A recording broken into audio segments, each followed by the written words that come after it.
बंधुओं, जय श्री हरि। आज की जो कथा है वो पौराणिक कथा है और बहुत से ज्ञानियों, बुद्धिजीवियों, कथावाचकों ने ये कथा सुनाई है। मैंने भी आप सभी से, जो मेरे मित्र हैं, उनसे एक वादा किया था कि मैं अजामिल की कथा आपको बताऊंगा और इस कथा से हमें क्या क्या क्या प्रेरणा मिलती है, किस प्रकार का हमें व्यवहार करना चाहिए या किस प्रकार से हमें प्रभु के प्रति कितना समर्पित होना चाहिए, इस बात से कोई लेना देना नहीं है इस कथा का। लेकिन पौराणिक है, बहुत सारे लोगों ने सुनाई है, मैं भी आपको सुनाता हूँ इसको और फिर बताऊंगा कि इस जो मैंने अभी शब्द कहे उसका क्या मतलब क्या है। अजामिल एक ब्राह्मण परिवार में पैदा हुआ और धीरे धीरे बड़ा हुआ। कर्मकांडी ब्राह्मण था, लेकिन परिस्थितियां ऐसी नहीं थी कि भाई बहुत अच्छा जीवन यापन कर पाता। कभी कभी किसी दूसरे गांव में भी जाना पड़ता था, किसी कस्बे में भी जाना पड़ता था। तो अपने आजीविका चलाने के लिए उसको बहुत घूमना फिरना भी पड़ता था। कथा कहती है कि एक बार अजामिल किसी के यहाँ जा रहे थे तो रास्ते में उसको एक जोड़ा, स्त्री और पुरुष का, वो प्रेम करता हुआ मिला। अब सभ्यता तो ये कहती है कि अगर कोई प्रणय लीला में रत हैं तो हमें उधर देखना भी नहीं चाहिए, लेकिन मन में कई प्रकार की जिज्ञासाएं उत्पन्न हो जाती हैं। मन बार बार करता है कि देखूं क्या हो रहा है। तो अजामिल भी छुपकर उनकी प्रणय लीला को देखने लग गया।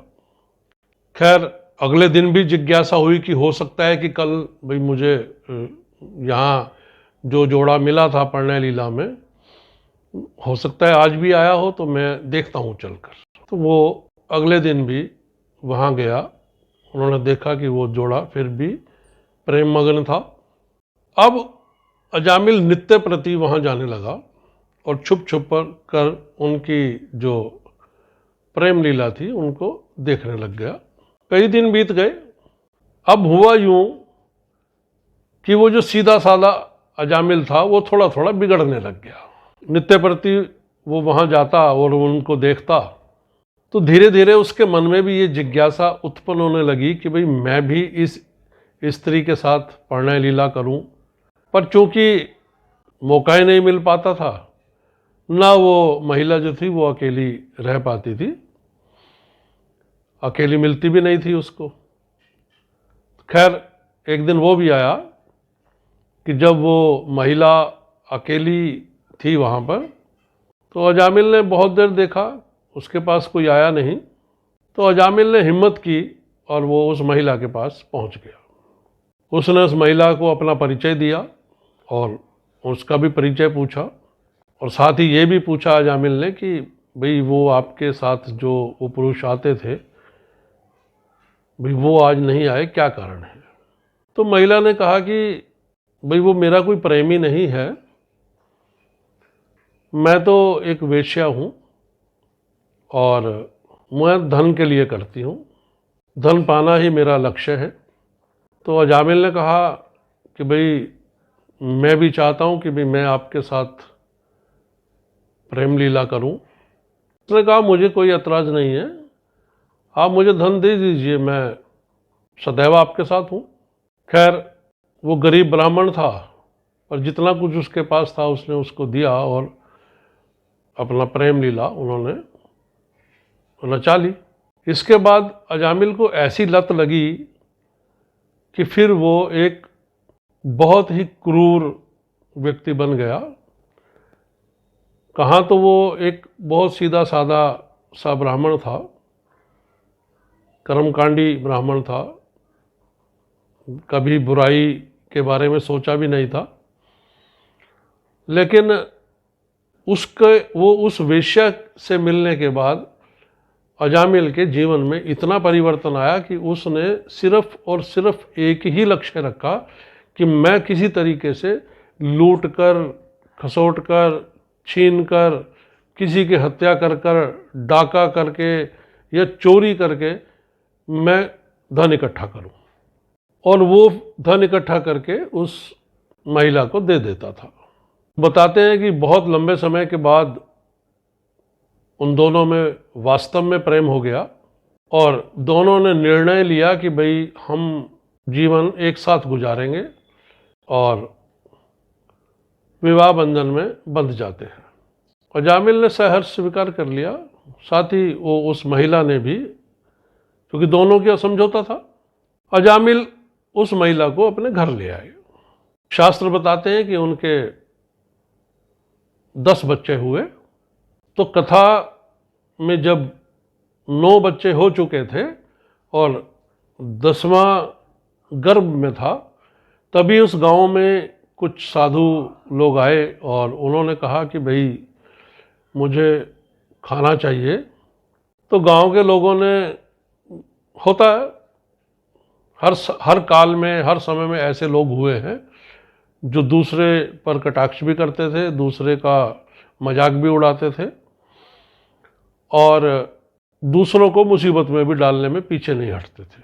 जैसे अमूमन चौपाल में लोग बैठे होते हैं किसी पेड़ की छाया के नीचे, तो वहाँ वो 10-12 साधु लोग थे। उन्होंने कहा कि भाई हमें भूख लगी है, तो बताइए कोई ऐसा परिवार है, दानी परिवार या ब्राह्मण परिवार, जो हमें भोजन करा सके। तो उसमें 1-2 जो शरारती तत्व थे, उन्होंने कहा कि ऐसा करो भाई, हमारे यहाँ पर एक ब्राह्मण है अजामिल नाम से, और उनका घर दक्षिण दिशा में है गांव की। आप वहाँ जाइए, किसी से भी पता कीजिए, अजामिल के घर जाइए, वहाँ आपको अच्छा भोजन मिलेगा। अब उन्होंने तो ये सोचा था कि इन साधुओं की बेइज्जती हो जाएगी और ये वहाँ से को अजामिल के गुस्से का, क्रूरता का शिकार होना पड़ेगा। और वो लोग सीधे स्वभाव साधु सीधे अजामिल के घर पहुँचे। उन्होंने दरवाज़ा खटखटाया और अजामिल की पत्नी बाहर आई। वो थोड़ी घबराई हुई थी। उन्होंने कहा, कहिए महात्मन, क्या चाहिए आपको? उन्होंने कहा, मुझे भूख लगी है हम सबको, और आप हमारे खाने का इंतज़ाम कर दीजिए। उन्होंने कहा, देखिए ऐसा है, खाने खूने का इंतज़ाम तो यहाँ कुछ होगा नहीं, क्योंकि मेरा पति बहुत क्रूर है और वो अगर किसी भी समय आ गया तो मेरा तो जो कुछ हाल करेगा सो करेगा, वो आपका भी बहुत बुरा हाल करेगा। आप एक काम कीजिए, इस समय मैं आपको कच्चा अनाज दे देती हूँ और आप ये ले जाइए, चावल वगैरह जो भी उस समय और उपलब्ध रहा होगा, और आप कहीं किसी से और से बर्तन लेकर अपना खाना बनाकर अपना पेट भर लीजिए। तो बताते हैं कि जब ब्राह्मणों ने खाना, साधुओं ने जब खाना बनाकर खाया, तो उन्हें लगा, क्योंकि वो थोड़े, उनकी सिक्स सेंस काम करती है ना, महात्माओं की बहुत ज़्यादा काम करती है। उनको लगा कि ये जो चावल आया है हमारे पास, या जो भी ये खाने का सामान लेकर हम आए हैं अजामिल के घर से, ये तो बड़ा शुद्ध और बड़ा मतलब पाक साफ है। तो उन्होंने कहा कि अगर जिस प्रकार से उसकी पत्नी कह रही थी कि भाई वो बहुत क्रूर है और गुस्से वाला है और किसी की भी 1 मिनट में बेइज्जती कर देता है, पर हमें नहीं लगता, ये तो बहुत अच्छे घर से है, तो अभी हमारा जो एक फ़र्ज़ है वो हम जाकर एक और निपटा कर आए वहाँ पर। तो फिर दोबारा से जो साधु जन थे वो वहाँ पहुँचे अजामिल के घर। फिर दरवाज़ा खटखटाया, तो फिर अजामिल की पत्नी बाहर निकली और उसने कहा कि भाई अब आप क्या कहना चाहते हैं, अब क्या करना चाहते हैं? और मैंने आपसे कहा है कि भाई आप यहाँ से चले जाइए, क्योंकि मेरे पति किसी भी समय आएंगे तो बहुत बुरा हाल हो जाएगा। साधुजन ने कहा कि हम आपसे कुछ मांगने नहीं आए हैं, बल्कि हम आपको धन्यवाद देने आए हैं कि आपके घर से जो अन्न हम लेकर गए थे वो बड़ा स्वादिष्ट, पौष्टिक और शुद्ध था। तो हम चाहते हैं कि आपने जिस प्रकार से बताया है कि भाई आपके पति बहुत क्रोधी और गुस्सैल स्वभाव के हैं, तो उनके पुण्य के लिए, उनके पाप धोने के लिए, कि इस जन्म के उनके सारे पाप धुल जाएं, तो हम आपको एक सलाह देकर जा रहे हैं कि ये जो आपका जो 10वां पुत्र होने वाला है, कृपया इसका नाम नारायण रखिएगा। उन्होंने कहा ठीक है, मैं नारायण रखूंगी। और 10वां पुत्र हुआ, उसका नाम नारायण रख दिया गया।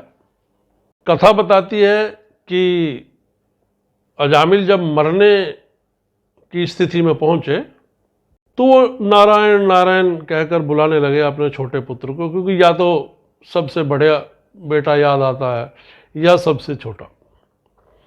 अब चूंकि छोटा सबसे ज़्यादा लाडला होता है, तो हर समय अजामिल के और उसकी पत्नी के मुंह पर नारायण नारायण का नाम ही रहता था। अब इन्होंने उधर से इसका मृत्यु के जो दूत थे वो इनके द्वार पर पहुंचे कि चलो भाई अब तैयारी करो। तो ये बोले कि रुको भाई, मैं जरा अपने बेटे से बात कर लूँ। उन्होंने आवाज़ लगाई नारायण नारायण।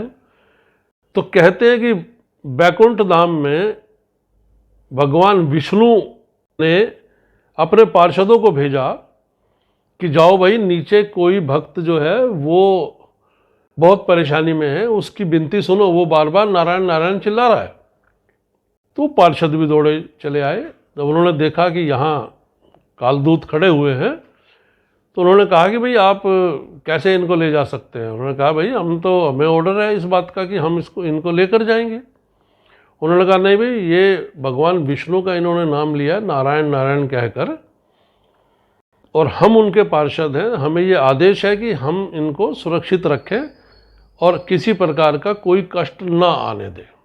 वहाँ बड़ी उनके कहा सुनी हुई और आखिर ये हुआ कि जो कालदूत थे वो वापस चले गए। और बताते हैं कि जिस समय वो कालदूत आए थे उस समय लगभग 80 वर्ष की उम्र थी अजामिल की, और बाद में उसने 100 वर्ष से ज़्यादा का जीवन जिया, सिर्फ इसलिए कि नारायण नारायण कह देने से प्रभु खुश हो गए। शुरू में जो मैंने बात की है वो लोगों को थोड़ी अटपटी लग सकती है, क्योंकि बहुत कड़वी बात मैंने कही है। मैं आज भी यही कहना चाहता हूँ कि, और अब भी यही कहना चाहता हूँ कि अगर केवल नारायण नारायण जपने से किसी व्यक्ति की उम्र बढ़ सकती है या किसी का धन बढ़ सकता है और उसके कई जन्मों के पाप धुल सकते हैं, तो मैंने देखा है कि समाज के अंदर नारायण, राम, कृष्ण बहुत नाम हैं, बहुत सारे लोगों के नाम हैं, पर ना तो उनके बुजुर्गों का उद्धार हुआ ना उन लोगों का उद्धार हुआ। कथा पौराणिक जरूर है। हो सकता है कि उस समय लोगों को ये समझाने के लिए कि भाई आप प्रभु के नज़दीक रहें ताकि प्रभु की कृपा आप पर बनी रहे, प्रभु का सानिध्य आपको मिले, आप गलत काम ना करें, किसी के हृदय को न दुखाएं, कोई चोरी चकारी डाका ना करें, कोई नशा ना करें, पर स्त्री पर नज़र ना रखें, और आप धार्मिक बने और प्रभु का सिमरण करते रहें। तो मैं समझता हूँ हो सकता है कि ये भी एक कारण हो सकता है जो इस कथा का उद्देश्य हो सकता है। लेकिन अगर हम आंख बंद करके किसी चीज़ को मान लें तो शायद हमें उसके परिणाम कोई बहुत अच्छे मिलने वाले नहीं हैं। फिर भी मैं यही कहूँगा कि हमें जागरूक होकर, ध्यानस्थ होकर प्रभु को पाने की कोशिश करनी चाहिए और उसको खोजने की कोशिश करनी चाहिए। ये नहीं कि मैं किसी का नाम नारायण रख दूं या राम रख दूं या कृष्ण रख दूं, उससे मेरा उद्धार होने वाला नहीं है, मुझे जागरूक होना पड़ेगा। तो इस छोटी सी कथा को मैंने अपने हिसाब से इसका विश्लेषण किया है। आपको कैसी लगी है ये ज़रूर मुझे कमेंट्स बॉक्स में लिखिएगा। दूसरा, मेरे द्वारा सुनाई जा रही ये कथाएं आपको अच्छी लगती हैं तो कृपया मेरे चैनल को सब्सक्राइब और लाइक भी कीजिए और इसको अधिक से अधिक शेयर भी कीजिए ताकि और लोग भी इसका लाभ उठा सकें और अधिक से अधिक सब्सक्राइबर हो सके। आज इतना ही, और फिर एक नई कथा जरूर लेकर आऊँगा। जय श्री हरि।